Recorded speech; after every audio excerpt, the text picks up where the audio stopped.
Le paradoxe de Donald Trump est de nier le réchauffement climatique, mais de vouloir sécuriser le Groenland précisément parce que le climat change.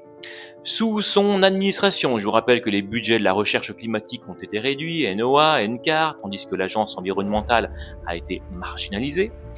Dans le même temps, le discours de Trump met l'accent sur le Groenland et au-delà des arguments de sécurité toujours mis en avant, il y a aussi des enjeux économiques très concrets.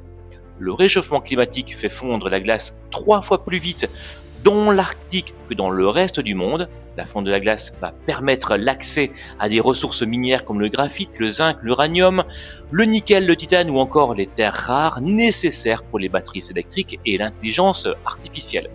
Autant de ressources sur lesquelles les US veulent donc mettre la main. Par ailleurs, la hausse des températures ouvre également de nouvelles routes maritimes. Les États-Unis redoutent que la Russie et la Chine utilisent ces nouvelles routes et veut donc les contrôler. 2 passages sont concernés, le nord-est, le long de la Russie justement, et le nord-ouest côté Canada. Pour comprendre, il faut regarder une carte avec une projection polaire. Ici, au centre, vous avez le Groenland. Ici, la France et l'Angleterre.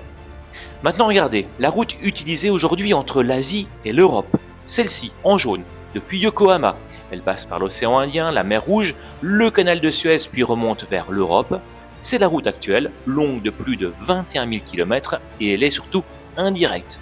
Mais regardez un peu plus haut, vers le nord, quand la banquise recule en été, 2 routes deviennent praticables. À l'ouest, en orange, le passage du nord-ouest donc, le long du Canada, et à l'est, en vert, le passage du nord-est, le long de la Russie, où l'on gagne près de 7000 km. Ces routes coupent donc par le nord autour du Groenland, au lieu de contourner la planète par le sud.